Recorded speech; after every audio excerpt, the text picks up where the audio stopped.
Yo, what's the deal, fam? What if I told you that Nas, Pete Rock, and Common's engineer gave me the stamp of approval and agreed with some of my thoughts and analysis? Would you believe me?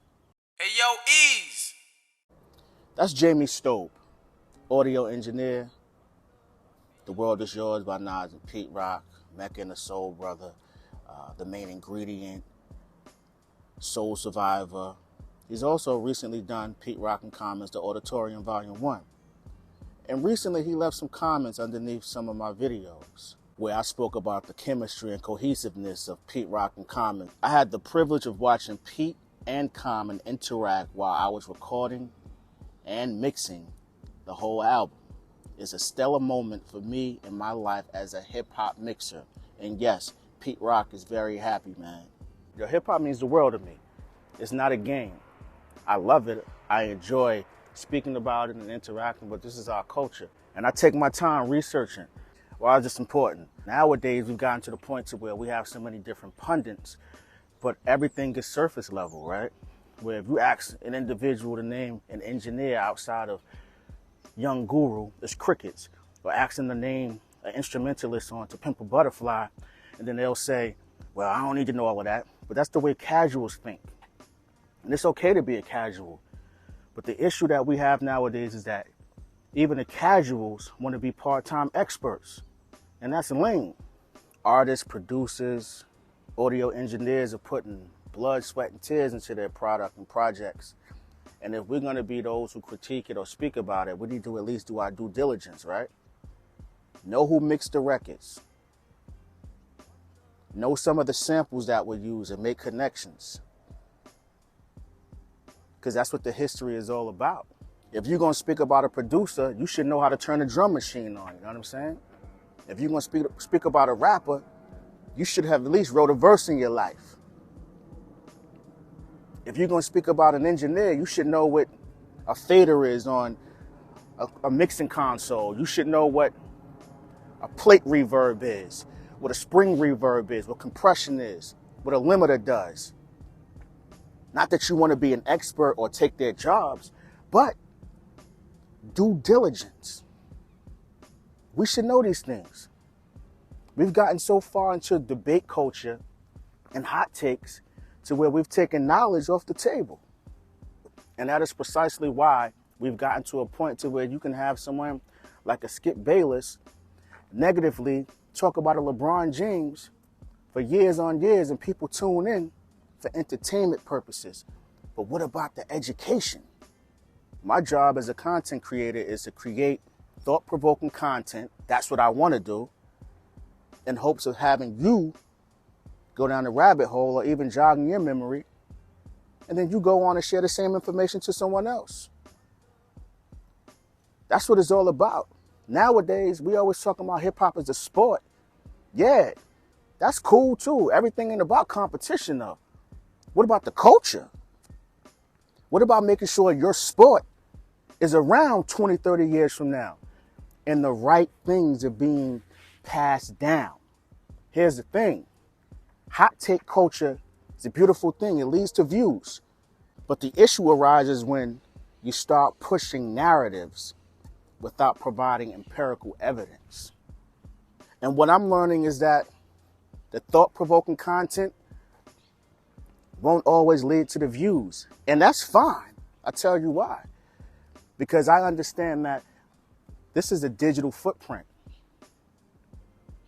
Whenever I decide not to do YouTube videos anymore, I can step away and know that, yo, I left some history behind, some factual history. People may not always agree with what I have to say, and I may not agree with you, but that's what discourse is all about. You ain't got to be yelling and screaming, going back and forth. Adults, we communicate. Because to make your case, even in a court of law, you have to have something called what? Precedents, a blueprint, or something where people can draw back on and relate to your argument or debate or takes or knowledge or statements. That's what it's all about, man. That's what hip hop means to me. To some people, it's just press play and listen.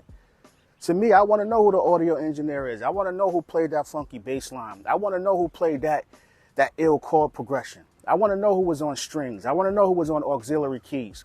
I want to know who did the string arrangements. I want to know who was the assistant engineer, because 5 years from then, they may be the lead engineer. You get what I'm saying? Everybody starts somewhere. But you got to do your homework. And sometimes studying and doing your homework only takes place when you truly love what you're doing. So when you be seeing or hearing all these surface level takes and bland information, a lot of them not even real hip hop heads.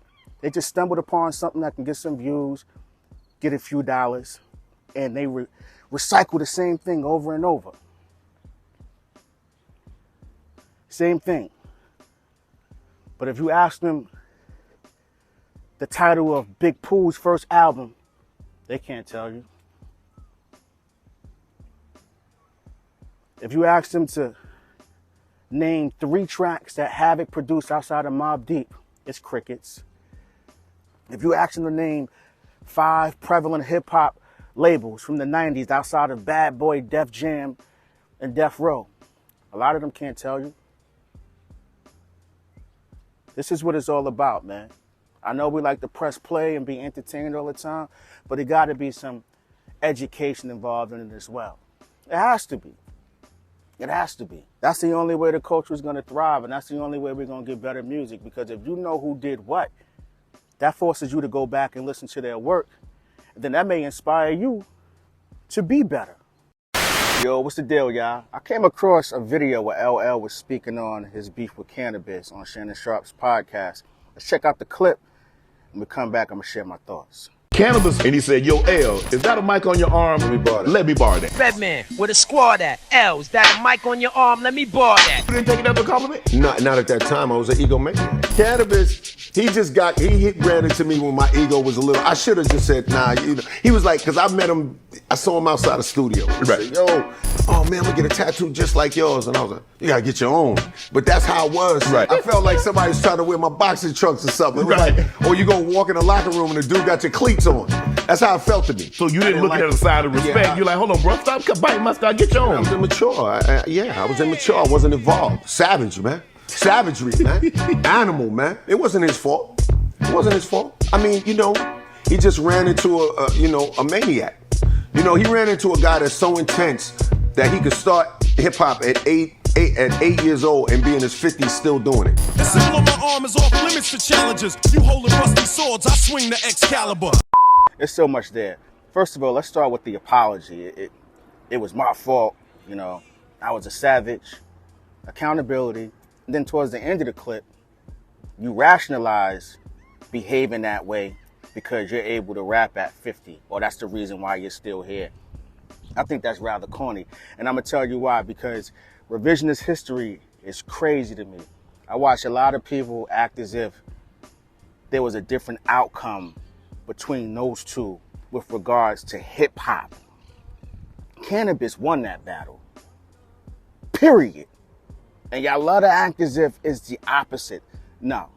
I was there in real time. When the second round knockout came out, that was a certified problem. And that second record that L did, well, the first record I would say, because the 4-3-2-1 verse probably would have started it all, right?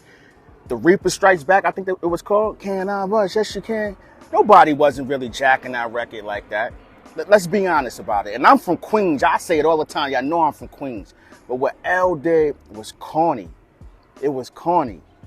He utilized his fame to alter someone else's career. When we talk about lyrics, flow, just song for song, as far as that battle goes, Canibus won that. But what he couldn't compete with was L's likability and his star power. I remember when the Reaper Strikes Back, and I was listening to the radio, and how Flex was just dropping bombs on his record back to back. And I'm like, yo, why are they? And I was a young boy at the time. Why are they pushing this as if this is the greatest diss record ever? Because LL had the influence, and his influence derailed someone else's career. Now, Canibus had his own missteps. Debut album allowing Wyclef and Jerry Wonder, who are exceptional producers at what they do, to produce the album, but it just didn't work out. That chemistry wasn't there. But to be so cocky and arrogant and act as if he, LL, won that battle unanimously is nasty work to me. Because it shouldn't even have been a battle. Canibus was a humble young rapper who happened to be a fan of LL, spoke on a tattoo, and L's insecurities or savage behavior led him down that path. That's crazy to me. It's crazy. Canibus is one of the hottest rappers out at the time. Was he the greatest songwriter? No. But he was murdering every track he was on. Certified Problem. And then no one calls him for verses anymore? He got blackballed. And that's nasty work. And we laugh about it. People think that it's funny. I don't. I love a battle. But let's keep it on wax. Bars, metaphors, writing, beats and rhymes. But when you start playing with people's careers, altering the way people take care of themselves, livelihood, that's whack to me. And it will always be whack to me. Well, it's 26, 27 years ago, and it still bothers me. Canibus stopped getting calls and his career went downhill, not because of talent, but because of gatekeeper behavior. But I find it ironic that this is the same behavior that led to LL, in my estimation, being upset with Jay when he was the president of Def Jam. You did the same thing to someone that you claim was happening to you. Certified nasty work, hip hop. Let's be honest. Let's be honest. Let me know in the comment section who won that battle. Let's just talk about the battle. Don't come to me about L won the war. It wasn't a war. It was a rap battle. Because I love to move the goalposts just to make sure that the person that you root for has a chance of being victorious. It was a rap battle.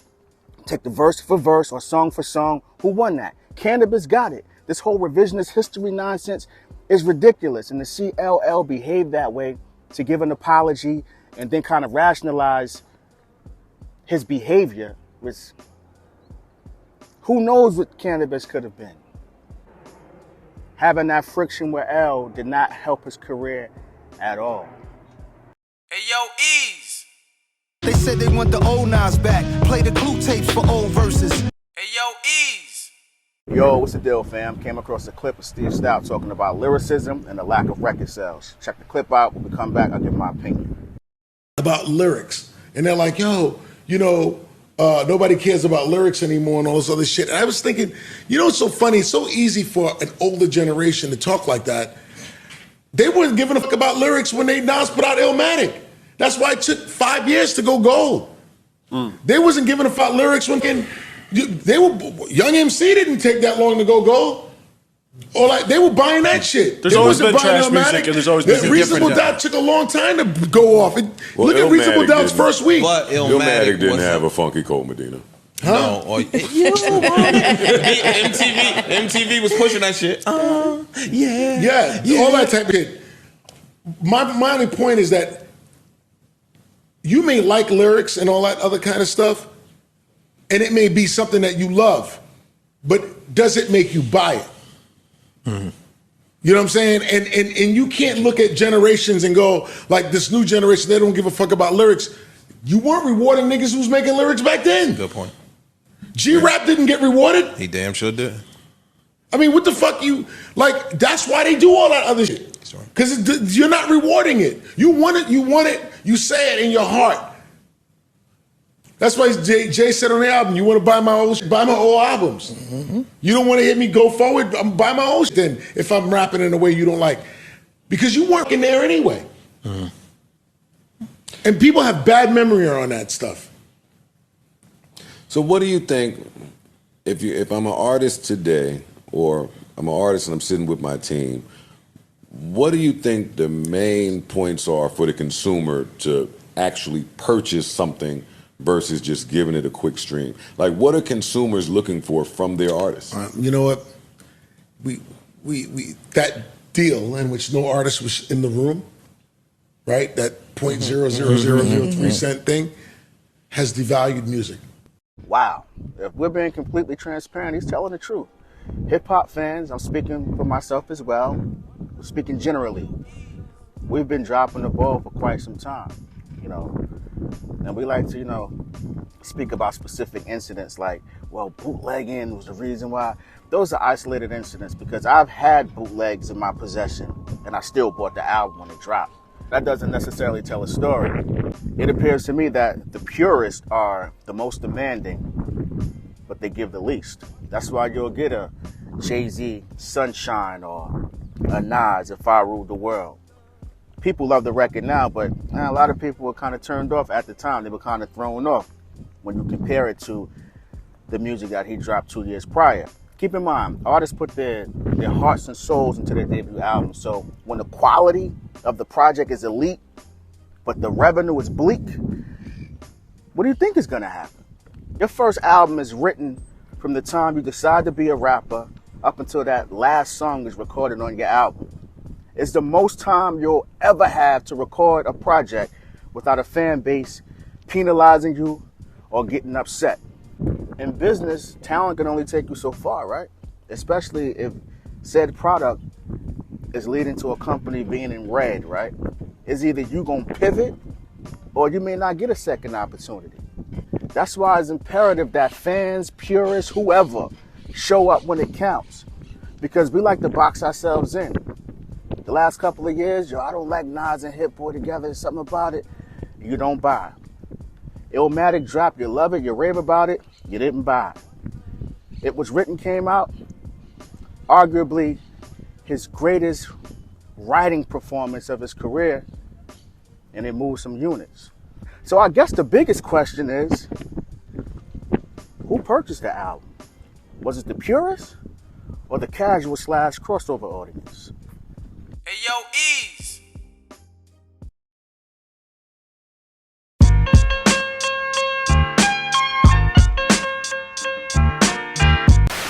Yo, what's the deal, fam? Recently I did a video stating my concerns for a Nas and Primo project because of Primo's recent production, right?